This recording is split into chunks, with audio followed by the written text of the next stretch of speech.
सभी को नमस्कार। आज के इस वीडियो लेक्चर के माध्यम से हम समझेंगे कि वाष्पन क्या होता है, वाष्पन को प्रभावित करने वाले कारक कौन से होते हैं, वाष्पन से संबंधित कुछ कॉन्सेप्ट जैसे कि वाष्पन की वजह से शीतलता यानी कूलिंग कैसे होती है, गर्मियों के दिनों में हमें सूती कपड़े क्यों पहनने चाहिए, इसके पीछे क्या साइंस है, और अगर किसी ग्लास या फिर बोतल में अगर हम ठंडा पानी रखें तो कुछ देर बाद हम देखते हैं कि उस ग्लास के चारों ओर कुछ पानी की छोटी-छोटी बूंदें नज़र आती हैं। ये बूंदें कहाँ से आती हैं, इनके पीछे की साइंस क्या है, इन सभी चीज़ों को आज के इस वीडियो लेक्चर में हम समझेंगे। तो आइए शुरू करते हैं। देखिए, जैसा कि आप यहाँ पे देख पा रहे होंगे कि वेपोराइजेशन यानी वाष्पीकरण, इसको दो तरीके से परिभाषित किया गया है, इवेपोरेशन और क्वथन यानी बॉइलिंग। ये समझने से पहले मैं आपको कुछ दिखाना चाहता हूँ। देखिए, आपकी अगर बुक में आप देखोगे तो पेज नंबर 9 पे ये आपको वाष्पीकरण का जो कॉन्सेप्ट है वो यहाँ पे दिखेगा आपको।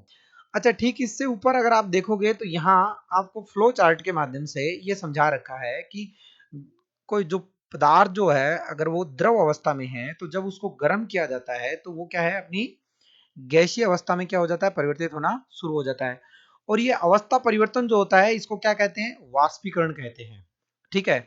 और जब आप जो ये फ्लो चार्ट है इसके अकॉर्डिंग आप जो पहले जो डिटेल दे रखी है यानी हमें तापमान का जो प्रभाव है वो आप उसके बारे में पढ़ोगे तो आप जानोगे कि ये जो अवस्था परिवर्तन जो है ना, जो यहाँ पे दे रखा है यानी द्रव से गैसीय अवस्था में पदार्थ का परिवर्तन, ये एक निश्चित तापमान पे होता है और इस निश्चित तापमान को हम क्या कहते हैं, उसका क्वथनांक बिंदु कहते हैं। ये क्वथनांक क्या होता है, जैसे कि पानी जो है वो 100 डिग्री सेल्सियस तापमान पे क्या है, उबलना शुरू हो जाता है और उसके बाद अगर हम पानी को गर्म करते जाएं तो क्या होगा, वो पानी और ज्यादा मतलब तापमान ग्रहण नहीं करेगा, यानी वो 100 डिग्री से ज्यादा पानी का तापमान नहीं बढ़ेगा। अब जो हम इसको गर्म करेंगे तो वो क्या है, अवस्था परिवर्तन होना यहाँ से उसका शुरू हो जाएगा। यानी ये जो वाष्पीकरण जो दे रखा है आपका यहाँ पे, ये एक निश्चित तापमान पे होता है। ठीक है। वाष्पीकरण है, यहाँ पे हो क्या रहा है, द्रव अवस्था से पदार्थ जो है वो गैसीय अवस्था में परिवर्तित हो रहा है, लेकिन ये अवस्था परिवर्तन कहाँ पे हो रहा है, एक निश्चित तापमान पे। और निश्चित तापमान को क्या कहते हैं, क्वथनांक, या फिर दूसरे शब्दों में कहें तो बॉइलिंग पॉइंट। ठीक है, इंग्लिश में इसको बॉइलिंग पॉइंट कहते हैं। मैं आपको हमेशा क्या है कि छोटे छोटे जो शब्द जो रहते हैं उसका साथ में इंग्लिश वर्जन इसलिए बताता हूँ ताकि आपकी समझ जो है वो ज्यादा मतलब अच्छी हो जाए। बड़ी क्लासों में आप जाओगे जब और साइंस को पढ़ोगे तो आप देखोगे कि वहाँ ज्यादातर जो साइंस है वो इंग्लिश के अंदर ही है। तो ऐसा ना हो कि अगर आप हिंदी भाषी के हैं तो वहां पे जाके आप पिछड़ जाओ, बिल्कुल नहीं पिछड़ना है। इंग्लिश वाले कोई ज्यादा एक्स्ट्रा ऑर्डिनरी नहीं होते, वो आपके जैसे ही होते हैं, वो उनको कोई अलग से ज्ञान नहीं होता। लेकिन चूंकि जो साइंस की जो हायर स्टडी की जो क्लासें हैं वो इंग्लिश के अंदर ही रहती हैं, ये हमारे मतलब एजुकेशन सिस्टम की एक कमजोरी कहो या फिर ऐसी व्यवस्था है, हमें उस व्यवस्था के अनुसार ही चलना है। हमें अपनी कमजोरी नहीं बनानी है इस मामले में। ठीक है, हम इस मामले में कमजोर नहीं होने वाले कि हमें इंग्लिश नहीं आती तो हम मतलब सामने वाले को कंपटीशन में हरा नहीं सकते। हिंदी भाषी हैं, साथ के साथ क्या है, इंग्लिश वाला भी याद रखना है। उससे क्या होगा कि एक ही चीज की अगर आपको दो नाम याद है तो अगर आप एक भूल भी जाओगे तो दूसरे की सहायता से आप उसको एक्सप्लेन कर पाओगे। अच्छा देखिए, मैं जो आपको समझाना चाह रहा हूँ वो बात ये है कि यहाँ आप देखोगे तो ये वाष्पीकरण जो बता रखा है इसकी परिभाषा जब आप पढ़ोगे तो यहाँ वाष्पीकरण जो है वो आप देखोगे कि वो क्या है कि द्रव जो है वो अपनी गैसीय अवस्था में परिवर्तित होता है, लेकिन ये अपने क्वथनांक बिंदु से मतलब क्वथनांक बिंदु पर पहुंचने से पहले ही क्या है, गैसीय अवस्था में परिवर्तित हो जाता है। यानी सामान्य सा एग्जांपल आप ले ऐसे ले सकते हो कि जैसे कि एक पतीले के अंदर आप पानी को गर्म करो, ठीक है, और वो पानी क्या है 100 डिग्री तापमान पे अगर उसका हो जाएगा 100 डिग्री तापमान, तो वो क्या है, उबलना शुरू हो जाएगा और अपनी गैसीय अवस्था में क्या है, परिवर्तित होना शुरू हो जाएगा। अच्छा दूसरा मतलब यहाँ पे हो क्या रहा है, पदार्थ जो है वो द्रव अवस्था से गैसीय अवस्था में तो बदल रहा है। अच्छा दूसरा जो वाष्पन है उसमें क्या हो रहा है, अगर आप पानी को ऐसे ही धूप में रख दो तो आप देखोगे कि 2-3 दिन बाद में अगर आप देखो कंटिन्यूस अगर आप उसको सनलाइट में रखोगे तो क्या होगा कि धीरे धीरे वो पानी जो है वो भाप बन के उड़ रहा है एक तरीके से। ठीक है, गैसीय अवस्था में परिवर्तित हो रहा है, लेकिन ये प्रोसेस स्लो जरूर है, लेकिन ये क्या हो रहा है, अपनी गैसीय अवस्था में परिवर्तित हो रहा है। आप यहाँ पे एक चीज नोट करना कि यहाँ पे जो पानी जो मतलब अपनी द्रव अवस्था से गैसीय अवस्था में परिवर्तित हो रहा है, उसके लिए 100 डिग्री तापमान की जो कंडीशन है ना, वो कोई जरूरी नहीं है। जैसे कि समंदर जो होता है ना, वहां से पानी क्या है धीरे धीरे गैसीय अवस्था में परिवर्तित होता रहता है। सूर्य की किरण जो पड़ती है समंदर पे, तो उसकी वजह से पानी धीरे धीरे क्या होता है, उसकी ऊपर की सतह जो है धीरे धीरे गर्म होती है और पानी जो है वाष्पीकृत होता रहता है। तो यहाँ जो वाष्पीकरण बता रखा है ना, वो एक स्थायी घटना है, मतलब सतह पे होने वाली। ठीक है, यहाँ वाष्पीकरण जो बता रखा है वो एक अलग प्रकार का कॉन्सेप्ट है। तो मैं ये चीज आपको इसलिए बता रहा हूं क्योंकि यहाँ पे आप हिंदी माध्यम के विद्यार्थी हो, तो यहाँ दो चीजों को एक ही शब्द से परिभाषित कर दिया गया है, और जब आप बड़ी क्लासों में जाओगे तो यही चीज आपको कंफ्यूज करेगी। अगर इसी चीज को आप इंग्लिश की किताब में देखोगे तो वहां पे आपको दो अलग अलग वर्ड दिखाई देंगे। देखिए, जैसे कि आप यहाँ पे देख पा रहे होंगे कि अगर कोई मैटर यानी पदार्थ जो है वो लिक्विड स्टेट में है, अगर वो अपनी चेंज होता है किसमें, गैसीय स्टेट में, तो इस प्रोसेस को क्या बोलते हैं, वेपोराइजेशन बोलते हैं। ठीक है, और वेपोराइजेशन ही को दूसरे शब्दों में हिंदी में क्या बोलते हैं, वाष्पीकरण कहते हैं। अच्छा, जो वेपोराइजेशन जो है, यहाँ वाला जो वेपोराइजेशन जो है वो एक निश्चित तापमान पे होता है, और इसको क्या बोलते हैं निश्चित तापमान को, इंग्लिश में बॉइलिंग पॉइंट और हिंदी में क्वथनांक। अच्छा, यहाँ पे जो हिंदी में जो आपको वाष्पीकरण दे रखा है उसके लिए यहाँ पे एक अलग वर्ड यूज किया है, इवेपोरेशन। यही चीज मतलब यहाँ पे इनको क्या करती है, ये कंफ्यूजन दूर करती है कि वाष्पीकरण और इवेपोरेशन हल्का सा क्या है, अलग है। मोटे तौर पे देखा जाए तो यहाँ पे भी क्या है, द्रव जो है वो गैसीय अवस्था में परिवर्तित हो रहा है, लेकिन वो अपने बॉइलिंग पॉइंट से कम तापमान पे ही क्या है, गैसीय अवस्था में परिवर्तित हो जाता है। और यहाँ पे क्या है, जो पदार्थ जो है वो अपने गैसीय अवस्था में कब परिवर्तित होता है, जब वो अपने बॉइलिंग पॉइंट पे होता है। जैसे पानी की बात करें तो 100 डिग्री तापमान पे क्या है, पानी उबलना शुरू होता है और अपनी गैसीय अवस्था में बदलना शुरू हो जाता है। तो ये कंफ्यूजन इंग्लिश के लिए, अगर इंग्लिश की बुक है तो आपको नहीं रहेगा। ठीक है, तो क्योंकि यहाँ पे अलग अलग वर्ड दिए हुए हैं, इस कंफ्यूजन को हम अभी से ही समझ के चलेंगे, हम रखेंगे नहीं, ये अच्छे से समझेंगे।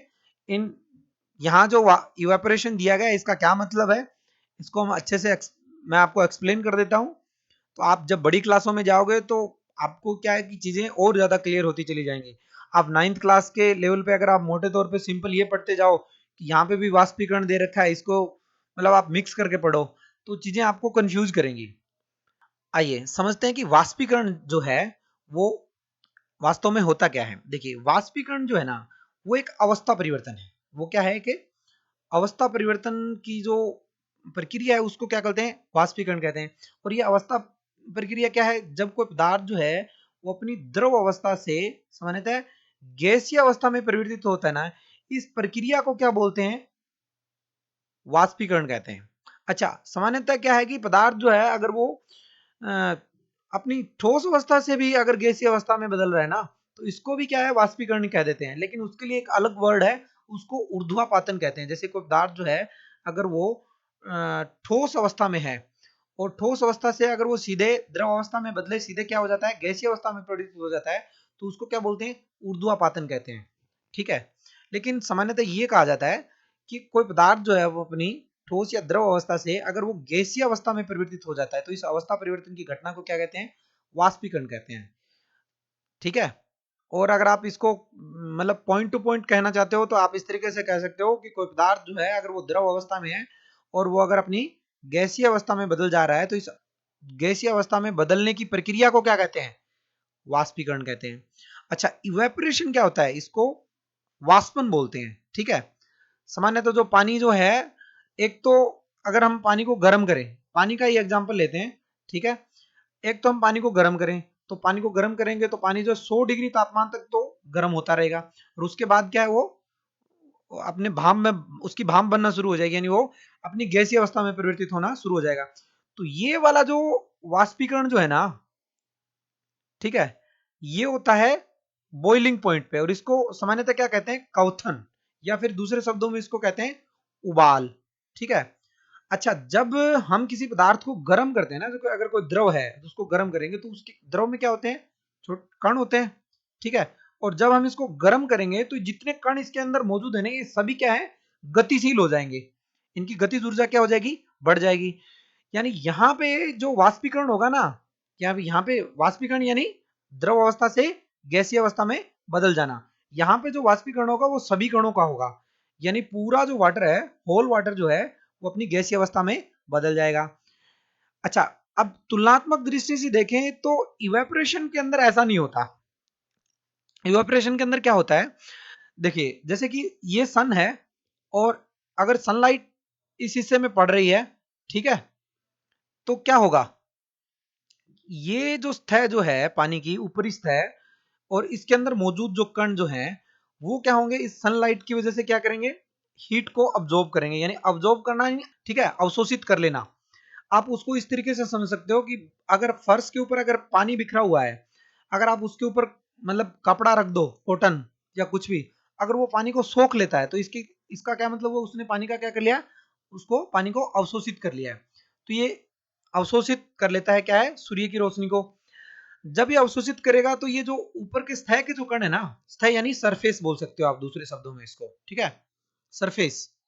तो ये जो सरफेस जो है यानी ये बाहर का जो हिस्सा है इसी को हम सरफेस बोल देते हैं। यहाँ पे जो कण मौजूद रहेंगे वो क्या है, सूर्य से जो आने वाला जो प्रकाश है उससे ऊर्जा ग्रहण करके क्या हो जाएंगे, गतिशील हो जाएंगे। अच्छा, यहाँ पे एक और चीज जो समझने वाली ये है कि नीचे के जो कण जो होते हैं ना, उसमें उनकी जो गतिज ऊर्जा है उसमें कोई ज्यादा बदलाव नहीं आता।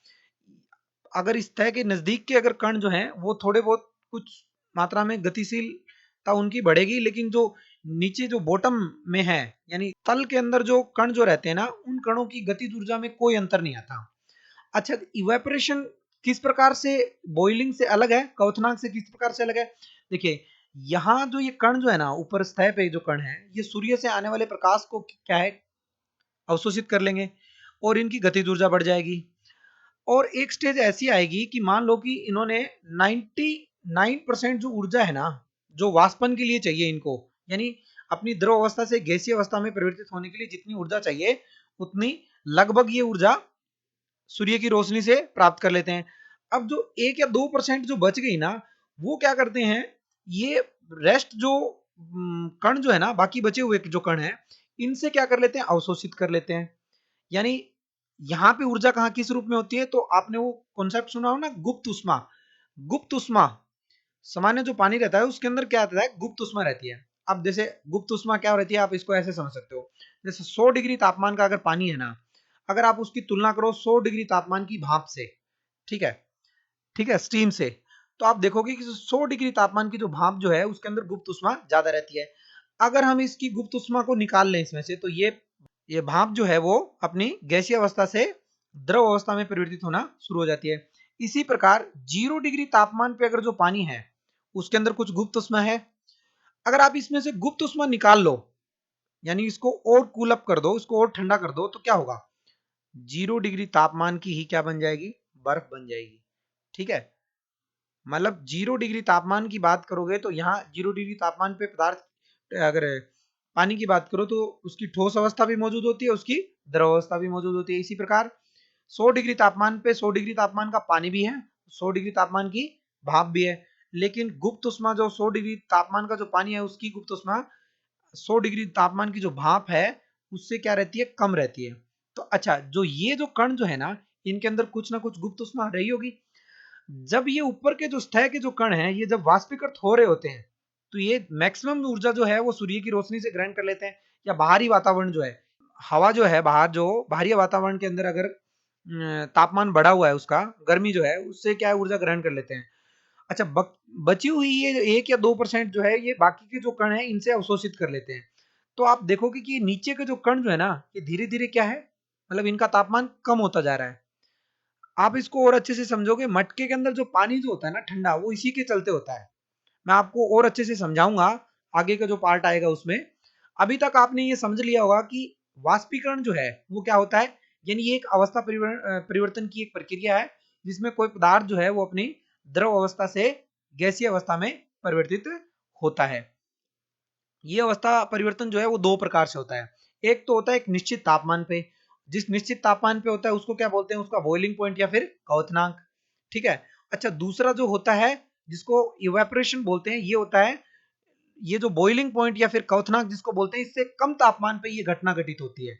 और ये जो घटना है वो क्या है, एक सतह यानी सरफेस पे होने वाली घटना, ठीक है। ये जो इवेपोरेशन की जो घटना है ना, यानी वाष्पन की घटना, ये बिल्कुल धीरे धीरे होती है, लेकिन इसमें जो ऊर्जा की जो खपत रहती है ना, वो क्या रहती है, ज्यादा रहती है एज कंपेयर टू जो बॉइलिंग जो है उससे।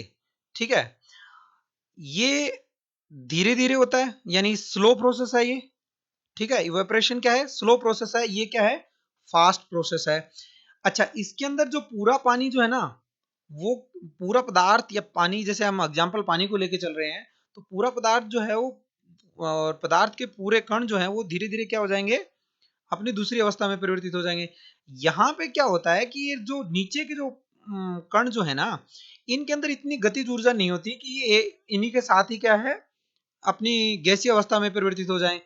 ये क्या है कि नॉर्मल जिस अवस्था में है उसी अवस्था में रहते हैं, लेकिन जो बाहरी स्तर जो है, जो बाहरी वातावरण के टच में जो है, वहां से जो कण जो है वो धीरे धीरे क्या है, इवेपोरेशन उनका होता रहेगा, यानी वहां से क्या है, उनका वाष्पन होता रहेगा। सामान्यतः आप ऐसे समझ लो कि अगर पानी को अगर आप बाहर रख दें, तो अगर पानी धीरे धीरे भाप बन के उड़ गया है, तो वहां पे उसका क्या हुआ है, इवेपोरेशन हुआ है। अगर आपने पानी को गर्म किया और 100 डिग्री तापमान उसका होने के बाद अगर वो उबलने लगा, और उसके बाद अगर वो अपनी गैसीय अवस्था यानी उसकी भाप बननी शुरू हो गई, तो ये क्या कहलाएगा, बॉइलिंग कहलाएगा। ठीक है, जैसे समंदर जो है ना, उसके समंदर से जो पानी धीरे धीरे उड़ता है, मतलब यानी अपनी गैसीय अवस्था में परिवर्तित हो जाता है, और वो बादल बनने वाली प्रोसेस जो है, वो किसकी वजह से होती है, वो इवेपोरेशन की वजह से होती है।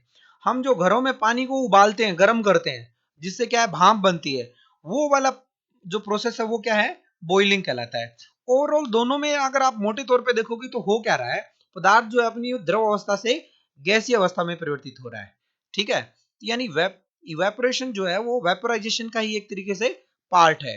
इसी के चलते आपकी बुक में जो है, जहां दोनों जगह क्या लिख रखा है, वाष्पीकरण लिख रखा है। देखिए, इवेपोरेशन को तो प्रभावित करने वाले कारक जो हैं वो हैं सतह क्षेत्र यानी सरफेस एरिया, तापमान यानी टेम्परेचर, आर्द्रता यानी ह्यूमिडिटी, वायु की गति यानी विंड स्पीड। सतह क्षेत्र यानी सरफेस एरिया, ये किस तरीके से प्रभावित करता है, देखिए, इसका एग्जाम्पल आप कुछ इस तरीके से ले सकते हो कि जब अपन कपड़े सुखाते हैं तो उनको फैला के सुखाते हैं। फैलाने से क्या होगा कि उसके ज्यादा पार्ट, ज्यादा हिस्से पे क्या है, सूर्य की रोशनी या फिर जो आसपास में बहने वाली हवा जो है उसको ज्यादा एरिया को क्या करेगी, टच करेगी। तो वहां से वाष्पीकरण जो है वो क्या है, ज्यादा होगा। क्योंकि वाष्पीकरण जो होता है वो सतह पे होने वाली घटना है। जैसे कि 1 लीटर पानी है, उसको आपने ऐसे एक बड़े से इस टाइप के बर्तन में भर दिया है, तो यहाँ अगर सनलाइट पड़ रही है तो उस सनलाइट के लिए सतह कितनी, इतनी सी है। इसी पानी को आपने एक ऐसे पतीले में भर दिया, ठीक है, अब यहाँ पानी जो है वो इसकी तुलना में ज्यादा फैल गया, यानी इतने एरिया में फैल गया है। तो अगर यहाँ सनलाइट की चलते, यानी बाहरी वातावरण के चलते, अगर यहां से अगर इवेपोरेशन होगा तो ज्यादा एरिया से इवेपोरेशन होगा, यानी सतह बढ़ने पर क्या होता है, इवेपोरेशन की दर बढ़ती है। ऐसे समझ लो कि जैसे अगर आप कपड़े सुखाओ तो उसको अगर आप फैलाने की बजाय अगर आप एक जगह उसको मतलब इकट्ठा करके रख दोगे ना, तो वो धीरे धीरे सूखेंगे, यानी उसको सूखने में क्या लगेगा, टाइम ज्यादा लगेगा। अगर आप फैला के अगर कपड़ों को रखोगे तो वो जल्दी सूख जाएंगे। कारण क्या होता है कि इवेपोरेशन यानी वाष्पन की जो दर जो होती है, वो सरफेस एरिया यानी सतह क्षेत्र बढ़ने से क्या हो जाती है, बढ़ जाती है। दूसरे कारण की बात करें तो वो क्या है, तापमान है। तापमान में अगर बढ़ोतरी होती है यानी वृद्धि होती है, तो क्या है कि इवेपोरेशन की दर जो है वो बढ़ती है। सिंपल सा एग्जांपल ले सकते हो कि अगर धूप ज्यादा निकली हुई है, अच्छी धूप निकली हुई है, तो उसमें कपड़े जो है वो आसानी से सूख जाते हैं। अगर आप बारिश के मौसम की बात करो या फिर सर्दियों के मौसम की बात करो, जहाँ के सूरज क्या है, सूरज की रोशनी मतलब सूर्य दिखाई नहीं पड़ता, या फिर रात के साथ तुलना करो आप, ठीक है, तो दिन के अंदर कपड़े जो है वो जल्दी सूख जाते हैं। क्योंकि तापमान में अगर बाहरी तापमान अगर ज्यादा है, तो वो जो सतह के जो कण जो हैं जिनका इवेपोरेशन होना है, वो क्या है, जल्दी जल्दी क्या कर पाएंगे, उष्मा को अवशोषित कर पाएंगे। तो जितना जल्दी वो उष्मा को अवशोषित करेंगे, उतना ही ज्यादा क्या है, वो जल्दी इवेपोरेट यानी वाष्पीकृत हो पाएंगे। आर्द्रता की बात करें, देखिए आर्द्रता क्या होती है, वायुमंडल जो है ना, हमारा वातावरण जो है, उसमें वायु में उपस्थित जो जल वाष्प की जो मात्रा है ना, उसी को क्या कहते हैं, आर्द्रता कहते हैं। अगर बाहरी वातावरण के अंदर अगर जल वाष्प ज्यादा है, यानी आर्द्रता ज्यादा है, यानी मौसम चिपचिपा है, मतलब बाहर का जो हवा है उसमें चिपचिपापन है यानी आर्द्रता ज्यादा है, तो उस कंडीशन में क्या होगा, उस कंडीशन में आप कपड़े का ही कंपैरिजन करें, कपड़े कपड़े वाला ही एग्जांपल लें, तो कपड़े क्या है वो धीरे धीरे सूखेंगे, क्योंकि आर्द्रता बढ़ने पर इवेपोरेशन की जो दर है, यानी वाष्पन की जो गति है वो क्या हो जाती है, कम हो जाती है। ठीक है। एक अन्य कारण के बारे में बात करें, वायु की गति किस प्रकार से प्रभावित करती है, इसको आप कुछ इस तरीके से समझ सकते हो कि देखिए, अगर आप तेज हवा चल रही है तो उसमें कपड़े जो हैं वो जल्दी सूखेंगे। कारण क्या होता है, जो वाष्पीकरण की वजह से जो कण जो है वो अपनी गैसीय अवस्था में परिवर्तित हो जा रहे हैं और हवा के अंदर मिक्स हो रहे हैं। तो अगर ये हवा तेज चल रही है तो क्या होगा, ये कण जो है ये मतलब जैसे ही वाष्पीकृत होंगे यहां से हट जाएंगे, यानी इसके आसपास जो है, जहां पे इवेपोरेशन हो रहा है उसके आसपास जो है वो जल वाष्प के कण जो है वो हटते चले जाएंगे, यानी खाली जगह मिलती चली जाएगी। वहीं अगर आप बात करो कि जो वायु की गति अगर कम है तो उस कंडीशन में क्या होगा, जो कण जो है वो वाष्पीकृत हो गए, जो हवा में मिक्स हो रहे हैं वो उसकी गति कम होगी, क्योंकि हवा में पहले से ही बहुत सारे कण मौजूद होंगे, और यही अगर हवा तेज चलने लग जाए तो ये कण जो है यहाँ से क्या है, जल्दी जल्दी हटते चले जाएंगे। तो इस तरीके से क्या है कि जब नए कण जो आएंगे उनको अगर जितनी ज्यादा जगह मिलेगी हवा में मिक्स होने के लिए, तो वाष्पीकरण की दर जो है वो उतनी ज्यादा बढ़ जाएगी। अब हम जानेंगे कि जो पानी का जो मटका जो है, जो मिट्टी का जो बना हुआ मटका है, उसके अंदर पानी जो है वो धीरे धीरे ठंडा हो जाता है। अगर हम रात के अंदर उसको पानी रखें तो सुबह हमें ठंडा पानी मिलता है, और पुराने जमाने का ये मतलब एक तरीके का फ्रीजर है। ठीक है। और वहीं अगर आप बात करो जो मेटल के बने हुए हैं, ये जैसे ये स्टील की बनी हुई अगर अब बर्तन ले सेम इसी आकृति का, तो उसके अंदर पानी जो है वो जिस तापमान का हम रखते हैं उसी का रहता है। उल्टा क्या है कि बाहर की गर्मी के चलते क्या है कि और ज्यादा गर्म हो जाता है। तो ऐसा किस वजह से होता है कि मिट्टी के बने जो घड़े जो होते हैं ना उसके अंदर जो पानी जो है वो ठंडा हो जाता है, इसके पीछे की साइंस क्या है। देखिए, जो मिट्टी का जो घड़ा जो रहता है ना, उस घड़े की जो ये दीवार जो है ना, उस दीवारों के अंदर हल्के हल्के छेद रहते हैं। तो आपने मतलब ऑब्जर्व किया होगा, यानी देखा होगा कि जब हम मटके में पानी भरते हैं, जब आप इस मटके में पानी भरोगे तो आप देखोगे कि ये जो बाहर की दीवार, आपने पानी तो अंदर भरा है लेकिन ये बाहर की तरफ है, इसमें मतलब पानी रिसने लगेगा। ये पानी अंदर से बाहर की तरफ आ रहा है, यानी ये जो दीवार जो है इसके अंदर क्या है, हल्के हल्के छिद्र बने हुए हैं।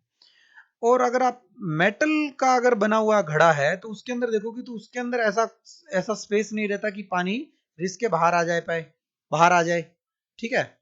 तो जब ये पानी बाहर आएगा, ठीक है, रिस के इस मिट्टी के घड़े में जब रिस के बाहर आएगा तो यहाँ अगर ये बाहरी वातावरण के टच में है, तो बाहरी वातावरण में अगर तापमान ज्यादा है या फिर सूर्य की रोशनी पड़ रही है, तो उसमें क्या होगा कि यहाँ का जो जल जो है उसके कण जो है वो बाहर से बाहरी वातावरण से ऊर्जा प्राप्त करके क्या होकर धीरे धीरे वाष्पीकृत हो जाना शुरू हो जाएंगे, यानी पानी जो है वो यहाँ से भाप बन के उड़ना शुरू हो जाएगा। और इस कंडीशन में होता क्या है कि सूर्य से जो इसको रोशनी मिलती है या फिर बाहरी वातावरण, हवा के अंदर जो गर्मी है उससे जो इसको उष्मा मिल रही है वो लगभग 99% मान लीजिए कि वो उष्मा बाहरी वातावरण से मिल जाती है। 1% जो उष्मा की कमी रहती है वो बाकी बचा हुआ जो पार्ट जो है ना उससे ये ग्रहण कर लेते हैं। यानी जैसे कि ये मटके की दीवार है, ठीक है, इसके यहाँ अंदर में पानी भरा हुआ है और यहाँ छिद्र से होते हुए ये हल्का सा पानी की बूंदे जो है वो बाहर आ गई हैं। अब इसको आप इस तरीके से समझ सकते हो कि जो ये रिस्के अगर जो बाहर निकला है ना पानी, इसमें कण जो है ना पानी के इस तरीके से कतार में है, तो जब ये बाहर वाला कण जो है बाहरी वातावरण से उष्मा ग्रहण करके जब वाष्पीकृत हो रहा होगा ना, तो ये ज्यादातर हिस्सा जो है वो बाहरी वातावरण से प्राप्त कर लेंगे। मान लेते हैं कि लगभग 99% हिस्सा जो है वो बाहरी वातावरण से ग्रहण कर लेगा, यानी जितनी इसको उष्मा की आवश्यकता है वो बाहरी वातावरण से ग्रहण कर लेगा।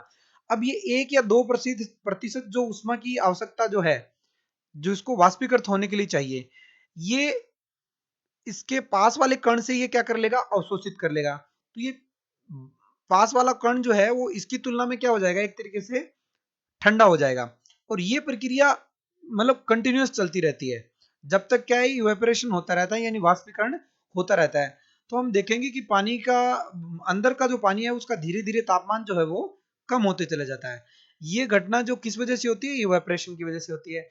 हम घरों में जो कूलर यूज करते हैं ना, वाटर कूलर जो यूज करते हैं, उसमें भी यही होता है कि वाटर कूलर के अंदर जो बाहरी जो दीवारें रहती है ना, जिसके अंदर घास लगा रहता है और उसमें पानी टपकता रहता है, तो पानी जब टपकेगा तो क्या है कि सरफेस एरिया बढ़ जाता है, यानी क्षेत्रफल बढ़ जाता है।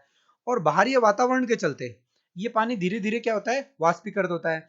आप एक काम करना, आप अपने घर का जो कूलर है ना उसके अंदर पानी डालना, और आप सिर्फ उसकी पानी की मोटर को स्टार्ट कर दें, यानी पानी जो ऊपर से धीरे धीरे नीचे गिरता रहे। कुछ घंटों के लिए अगर आप इस प्रक्रिया को जारी रखोगे तो जिस तापमान का आपने पानी उसके अंदर पहले से डाला था ना, उससे उसका तापमान कम हो जाएगा, यानी पानी धीरे धीरे ठंडा होता चला जाएगा। ये क्यों हो रहा है कि जब पानी यहाँ से गिर रहा है ना तो भारी हवा के टच में आ रहा है, ठीक है, तो उसके चलते क्या है कि उसके, जैसे कि पानी की ये बूंद है, तो पानी की बूंद के अंदर अगर हम कण की बात करें तो बाहर के जो कण है ना, पानी की बूंद जो बाहर के हवा के टच में आ रहे हैं, वो क्या है वाष्पीकृत हो रहे हैं, और बाकी बचे हुए कणों से वो क्या है, वाष्पीकृत होते वक्त उनकी गुप्त उष्मा को अवशोषित कर लेते हैं। इसलिए कि क्या है कि ये प्रोसेस चलती रहती है और जो बाकी के जो कण हैं वो शीतल होते चले जाते हैं, ठीक है। अच्छा, एक और बात, अगर यही मटका अगर बहुत ज्यादा पुराना हो जाए तो क्या होता है, उसमें पानी ठंडा होना मतलब कम हो जाता है या फिर बंद ही हो जाता है। उसके पीछे का कारण क्या है, जैसे जैसे ये पानी, मिट्टी का जो मटका है ये पुराना होता है तो इसके जो छिद्र जो है यानी पोर जो है वो क्या हो जाते हैं, अवरुद्ध हो जाते हैं, वो रुक जाते हैं। तो उसकी वजह से पानी जो रिस के बाहर नहीं आ पाता, ठीक है। बाहर नहीं आ पाएगा तो उसका क्या है, वाष्पन नहीं होगा, यानी इवेपोरेशन नहीं होगा। इवेपोरेशन नहीं होगा तो उसमें क्या आएगी, शीतलता नहीं हो पाएगी। तो अब आप अपने घर पे ये क्वेश्चन पूछ सकते हो अपने घर वालों से कि जब मटका जो है वो पुराना हो जाता है तो उसमें पानी ठंडा क्यों नहीं होता, और जो पानी सामान्यतः नया जो घड़ा लेके आते हैं उसमें पानी ठंडा क्यों होता है। अब ये साइंस आप अच्छे से समझ गए हो कि इसके पीछे की साइंस है क्या है। कूलर जो हम घरों में यूज करते हैं उसमें वो हमें ठंडी हवा कहाँ से देता है, तो ये कॉन्सेप्ट भी आप समझ गए होंगे। अच्छा, एक वाष्पीकरण से संबंधित एक अन्य घटना की बात करें तो जब गर्मी आती है ना, तो गर्मी से बचने के लिए हम क्या करते हैं, सूती कपड़े पहनते हैं। उसके पीछे का कारण क्या है, जो देखो जो हमारी बॉडी जो है ना, जब हम सूती कपड़े पहनेंगे तो क्या होगा, सूती जो कपड़ा रहता है यानी कॉटन का जो कपड़ा रहता है उसमें पानी को अवशोषित करने की क्षमता ज्यादा रहती है। यानी जैसे कि ये फर्श पे अगर पानी बिखरा हुआ है, अगर आप इसको कॉटन से अगर कॉटन अगर इसके ऊपर डालोगे, ठीक है, यानी सूती कपड़ा डालोगे तो इसको जल्दी से अवशोषित कर लेगा। कॉटन का जो, जैसे आप फैब्रिक की बात करें ना, तो जैसे आपने इस हिस्से के अंदर हल्की सी पानी की बूंद डाल दी ना तो ये आप देखोगे कि ऐसे फैल जाएगी, ठीक है। अब हमारे शरीर में क्या होता है, हमारे शरीर को बाहरी वातावरण अगर देखो, बाहरी वातावरण अगर बाहर में गर्मी पड़ रही है, ठीक है, मैंने ये थोड़ा डायग्राम अजीब सा बनाया है लेकिन आप समझने, हमें साइंस को समझना है, ठीक है। देखिए बाहरी वातावरण में अगर गर्मी है, यानी तापमान अगर बाहरी वातावरण का ज्यादा है, तो शरीर क्या करता है, अपना तापमान सामान्य बनाए रखने के लिए यानी 37 डिग्री बनाए रखने के लिए क्या है, हमारे शरीर में क्या है, पसीना आएगा। पसीना आएगा तो जब पसीना आएगा तो वो जो पसीने की जो बूंद है वो बाहरी वातावरण के चलते क्या होगी, उसका क्या होगा, वाष्पीकरण होगा। वाष्पीकरण की वजह से क्या होगा कि जब वो बूंद वाष्पीकृत हो रही होगी तो शरीर से कुछ हिस्सा, मतलब वो क्या है, गुप्त ऊष्मा का अवशोषित कर लेती है। और अगर हम सूती कपड़े पहने साथ में तो क्या होगा, ये पसीना जो आ रहा है हमारे शरीर में ये क्या होगा, जैसे ही सूती कपड़े के टच में आएगा तो ये पूरा फैल जाएगा, यानी इसका सरफेस एरिया बढ़ जाएगा। और इस सरफेस एरिया की बढ़ने की वजह से क्या होगा, यानी ये वाष्पीकरण की जो दर है वो बढ़ जाएगी, यानी हमें जो पसीना जल्दी जल्दी क्या है सूखता चला जाएगा और हमें ठंडक मिलती चली जाएगी। अच्छा, एक और बात, मतलब वो भी साइंस से जुड़ी हुई है। गर्मियों के दिनों में हमें ना सफेद कपड़े पहनने के लिए सजेस्ट किया जाता है, यानी सफेद कपड़े पहनने चाहिए हमें। गर्मियों के दिनों में हमें सफेद कपड़े पहनने चाहिए। इसके पीछे का कारण क्या है, जो जो सफेद जो रंग होता है ना, वो सूर्य से आने वाली जो किरण जो है ना उसको कम से कम अवशोषित करता है, उसको क्या कर देता है, वापस रिफ्लेक्ट कर देता है। और अगर आप गर्मियों में काले कपड़े को पहनो, काला कपड़ा पहनोगे तो सूर्य से आने वाली जो ऊर्जा है उसको पूर्ण रूप से वो क्या कर लेता है, अवशोषित कर लेता है। अगर आप गर्मी में अगर आप काले कपड़े पहनोगे ना तो आपको गर्मी ज्यादा लगेगी। वहीं अगर आप सफेद कलर के यानी व्हाइट कपड़े पहनोगे तो आपको गर्मी कम लगेगी, क्योंकि सूर्य से जो हीट आती है ना, वो इसको क्या कर देता है, वापस से परावर्तित कर देता है। तो हर जगह साइंस छुपी हुई है। जब आप अपने चारों तरफ देखोगे तो सामान्यतः साइंस आपके चारों ओर है। बस आपको करना क्या है, आपको प्रश्न पूछना है। जैसे आप बचपन में अपने मम्मी पापा से प्रश्न पूछते थे ना, किसी भी चीज के बारे में, जब आप जानते नहीं थे, जब आप छोटे थे, जब आपने धीरे धीरे बोलना सीखा था, तो आप हाथ का इशारा करके क्या करते थे, प्रश्न पूछते थे। तो उस समय आप विज्ञान के यानी साइंस के सबसे अच्छे विद्यार्थी होते थे। विज्ञान का अर्थ होता क्या है, जानना, टू नो। तो अगर आप प्रश्न पूछोगे तो जानोगे। और अगर आप स्कूल में पढ़ते हो या फिर ट्यूशन में पढ़ते हो, तो जब भी आप पढ़ने जाओ ना, तो उस विषय को आप, उस टॉपिक को आप पहले से पढ़ के जाओ, और वहां पे ज्यादा से ज्यादा क्या करो, प्रश्न पूछो, ताकि आपको चीजों के बारे में ज्यादा गहराई से समझ में आ जाए। पदार्थ की अवस्था परिवर्तन से संबंधित एक अन्य घटना की बात करें, जिसमें क्या है कि अगर हम किसी ग्लास या बोतल में अगर हम ठंडा पानी रख दें, तो हम देखेंगे कि पानी की बूंदें कुछ देर बाद हमें उसके चारों ओर, उस ग्लास या बोतल के चारों ओर हमें नजर आती है। ये बूंदें कहाँ से आती है? देखिए, अगर आप ये कह रहे हो कि ये बूंदें पानी जो हमने अंदर डाला था वहीं से बाहर आई थी, तो मैं आपसे एक प्रश्न पूछता हूँ कि जब आप सामान्य तापमान का पानी डालते हो या फिर गर्म पानी जब डालते हो इसी ग्लास में, तब तो ये बूंदें नजर नहीं आती, तो ये पानी कहाँ से आ गया? जैसे आप बोतल की बात करो, बोतल के अंदर एक नॉर्मल टेम्परेचर का पानी डालो, ठीक है, एक बोतल में, और उसी प्रकार की बोतल में आप बिल्कुल ठंडा पानी डालो, ठीक है, तो आप देखोगे कि जिस बोतल में आपने ठंडा पानी डाला है, उसके चारों तरफ क्या है, छोटी छोटी पानी की बूंदें नजर आएंगी आपको कुछ देर में। देखो, जब ग्लास या बोतल के अंदर ठंडा पानी डालते हैं, कम तापमान का पानी डालते हैं, तो क्या होता है कि ये ये ग्लास या जो बोतल है जिस मटेरियल से बनी हुई है, यानी अगर प्लास्टिक या लोहे से जिससे भी बनी हुई है, तो ये ये भी क्या है, साथ के साथ इसका तापमान भी क्या हो जाता है, कम हो जाता है। यानी अगर ये ग्लास है, पानी का ग्लास है जैसे, तो ये ग्लास भी क्या हो जाएगा, ठंडा हो जाएगा। और बाहर ये जो वातावरण जो रहता है, यानी बाहर की जो हवा चल रही है, उसके अंदर क्या है, जल वाष्प घुली हुई है। तो जब ये हवा इस ग्लास के टकराती है, तो इस हवा में क्या है, पानी है। वो किस अवस्था में, गैसीय अवस्था में। और जब ये कण जो गैसीय अवस्था में जो कण है पानी के, जब इस दीवार से टकराएंगे, ठीक है, तो इसका क्या हो जाएगा, कंडेंसेशन हो जाएगा, यानी संघनन हो जाएगा, यानी ये अपनी ये गैसीय अवस्था से द्रव अवस्था में परिवर्तित हो जाएंगे। तो ये बाहर की हवा के अंदर जो पानी होता है ना, वही क्या हो जाता है, ठंडा होकर के गैसीय अवस्था से द्रव अवस्था में आ जाता है, और यही हमें नजर आता है, अंदर से कोई पानी बाहर नहीं आता। तो इस प्रकार से अपना जो ये पहला अध्याय जो है कक्षा 9 का, ये ऑलमोस्ट कंप्लीट हो चुका है मेरी तरफ से। अभी भी अगर आपको कोई डाउट है तो आप कमेंट में जरूर लिखना। और अभी अगर आप जैसे स्कूल में पढ़ रहे हो या फिर किसी ट्यूशन क्लास में पढ़ रहे हो, तो वहां पे आपका जो भी टॉपिक आप पढ़ रहे हो, और आप चाहते हो कि पहले मैं उस टॉपिक पे आपको पढ़ाऊं, तो उसके लिए आप कमेंट करना कि आप किस टॉपिक पे आप पहले पढ़ना चाहते हो। तो मिलते हैं नेक्स्ट वीडियो में नए टॉपिक के साथ। तब तक के लिए सभी को नमस्कार। और अगर आप हमसे जुड़ना चाहते हैं, तो जो सब्सक्राइब का जो बटन है उसको दबा दीजिए, ताकि हम जब भी इस प्रकार का मटेरियल आपके लिए डालें, तो वो आपको समय के साथ मिलता रहे। धन्यवाद।